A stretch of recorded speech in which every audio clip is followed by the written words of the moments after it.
कुछ दिनों पहले सोशल मीडिया पर एक तस्वीर वायरल हुई थी जिसमें दिखाया गया था कि जापान की नालियां भी इतनी साफ हैं कि उसमें रंग बिरंगी खूबसूरत मछलियां तैरती हुई नजर आ जाती हैं। जापान की साफ सफाई देखकर हर कोई हैरान हो जाता है। यहाँ की सड़कों पर ढूंढने से भी आपको कूड़ा नजर नहीं आएगा, लेकिन आखिर क्या वजह है जो जापान इतना साफ सुथरा है? जापान में ऐसी कौन सी खास बात है जो इसे दुनिया के सबसे साफ सुथरे देशों में शुमार करती है? इतनी अधिक आबादी होने के बावजूद भी जापान के शहर गंदे नजर क्यों नहीं आते? इसके बारे में आज की वीडियो में विस्तार से चर्चा करेंगे। बस आप वीडियो के आखिर तक हमारे साथ बने रहिए। जापान की आबादी 12.5 करोड़ से भी अधिक है और इतनी आबादी के बावजूद जापान में जो साफ सफाई देखने को मिलती है वो दुनिया के अन्य किसी देश में देखने को नहीं मिलेगी।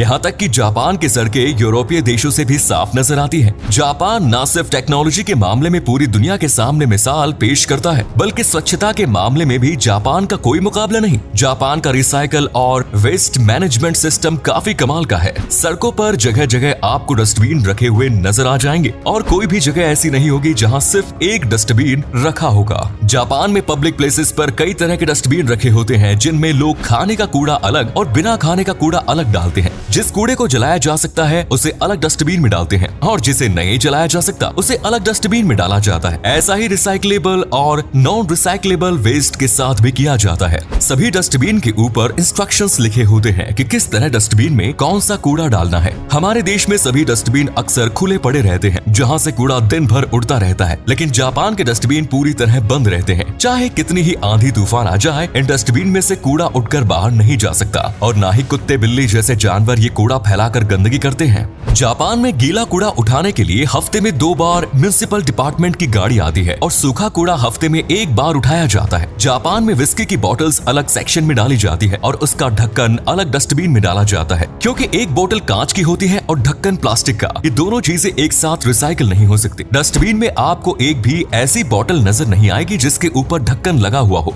जापान में जगह जगह रिसाइकल स्टोर भी बने हुए हैं जहां केवल रिसाइकल वेस्ट से बने हुए प्रोडक्ट्स ही बेचे जाते हैं। हमारे देश में लोग कूड़ा फेंकते हैं, लेकिन जापान में कूड़ा भी फेंका नहीं जाता बल्कि रखा जाता है। सभी पब्लिक प्लेसेस जैसे parks, bus stop, railway station और मार्केट में डस्टबिन लगे रहते हैं और उनकी सफाई रोजाना की जाती है। म्युनिसिपल डिपार्टमेंट की गाड़ी लोगों के घरों से भी कचरा रोजाना कलेक्ट करती है या फिर लोग घर के पास नजदीकी डस्टबिन में ही कूड़ा फेंक कर आते हैं। कूड़ा भी एक ही पन्ने में नहीं बांधा जाता बल्कि कैटेगरी के हिसाब से अलग अलग कूड़े को बांधा जाता है, जिससे कूड़ा रिसाइकिल करने में काफी आसानी हो जाती है और उन कूड़ों को उठाने के लिए भी अलग अलग डिपार्टमेंट्स की गाड़ियां आती है। जापान के लोग काफी सिंसियर और डिसिप्लिन में रहते हैं। वे रूल्स फॉलो करना बहुत अच्छे से जानते हैं। बचपन से ही जापान में बच्चों को साफ सफाई की अहमियत के बारे में समझाना शुरू कर दिया जाता है। किंडरगार्टन स्कूल से ही बच्चों को सफाई की ट्रेनिंग दी जाती है। आपको जानकर हैरानी होगी कि जापान के स्कूलों में सफाई कर्मचारी नहीं होते, बल्कि स्कूल खत्म होने के बाद कुछ देर रुककर बच्चों को ही पूरे स्कूल की सफाई करनी पड़ती है। हालांकि टॉयलेट साफ करने के लिए कर्मचारी होते हैं, लेकिन कई बार पनिशमेंट के तौर पर बच्चों को टॉयलेट साफ करने की सजा भी दे दी जाती है। हफ्ते में एक दिन बच्चों को स्कूल का प्लेग्राउंड और पूरा एरिया साफ करना पड़ता है। यहाँ तक कि स्कूल के आसपास का इलाका भी बच्चों से साफ कराया जाता है। बच्चे जानते हैं कि वे जो भी कूड़ा फैलाएंगे उसे बाद में उन्हें ही साफ करना पड़ेगा, इसीलिए सभी बच्चे खुद से कूड़ा नहीं फैलाते। यहाँ तक कि जापान के स्कूलों में बच्चों को बाहर के जूते पहनने की अनुमति नहीं होती। बच्चे घर से जूते पहनकर आते हैं और स्कूल आकर जूते बदलते हैं, जिससे बाहर की गंदगी स्कूल में न आ पाए। बचपन से ही जो शिक्षा बच्चों को दी जाती है वो बड़े होने तक उस पर अमल करते हैं। सभी लोग रोजाना घर के अंदर की और घर के बाहर की सफाई करते हैं और सारा कूड़ा उठाकर उसे थैली में बंद कर देते हैं। यहाँ तक कि जो लोग सुबह अपनी दुकान खोलने के लिए जाते हैं वे दुकान खोलने से पहले बाहर के अच्छे से साफ सफाई करते हैं और अधिकांश लोग झाड़ू लगाने के बाद पानी से भी सड़कों की धुलाई करते हैं, जिससे सड़कें साफ नजर आती हैं। जापान में जगह जगह वेंडिंग मशीन्स लगी नजर आ जाएगी, जिनसे कैन, जूस और स्नैक्स आदि खरीदा जा सकता है।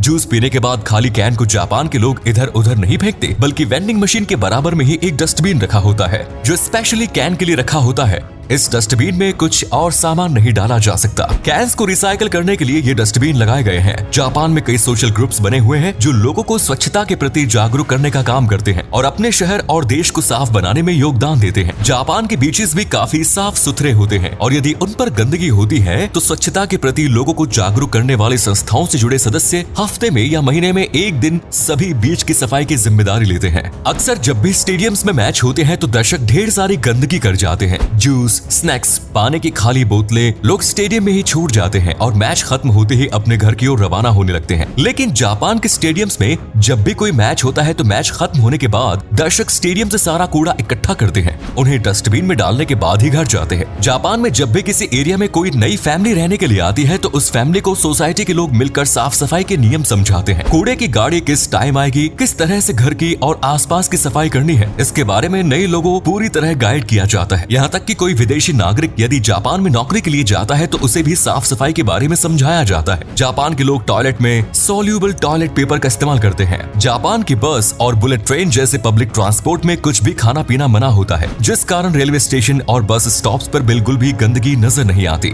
जापान की नदियों का पानी भी बहुत साफ होता है। अधिकतर नदियां चूने पत्थर के चट्टानों से टकराकर नीचे तक आती हैं और चूना कुदरती तौर पर पानी को साफ करने का काम करता है। जापान के लोग साबुन भी इको फ्रेंडली इस्तेमाल करते हैं, जिससे साबुन के पानी से पर्यावरण को किसी भी प्रकार का कोई नुकसान न हो। जापान के सड़कों पर भी दुनिया के अन्य देशों की तरह मैन होल्स और गटर के ढक्कन लगे होते हैं, लेकिन वे आपको नजर नहीं आएंगे क्योंकि मेन होल्स के ऊपर खूबसूरत पेंटिंग्स और डिजाइन बना दिए जाते हैं, जिससे वे दिखने में आकर्षक लगते हैं। जापान में बौद्ध धर्म को मानने वाले लोग बहुत अधिक है। बौद्ध धर्म से जुड़े लोग भी स्वच्छता के प्रति काफी सजग रहते हैं, क्योंकि मेडिटेशन बौद्ध धर्म का एक मूल अंग है और साफ सुथरी जगह पर ही शांति के साथ ध्यान लगाया जा सकता है। जापान के मंदिर और उनके आसपास का इलाका भी बिल्कुल साफ और शांत रहता है। जापान में इतनी अधिक जनसंख्या होने के बावजूद ग्रीनरी की कोई कमी नहीं है। हरी भरी जगहों पर गंदगी वैसे भी स्वाभाविक तौर पर कम नजर आती है। एक जगह पर जितनी ज्यादा साफ सफाई होगी उतनी ही कम बीमारियां वहां पैदा होंगी। शायद यही वजह है कि जापान के लोग दुनिया में सबसे अधिक समय पर जीवित रहते हैं।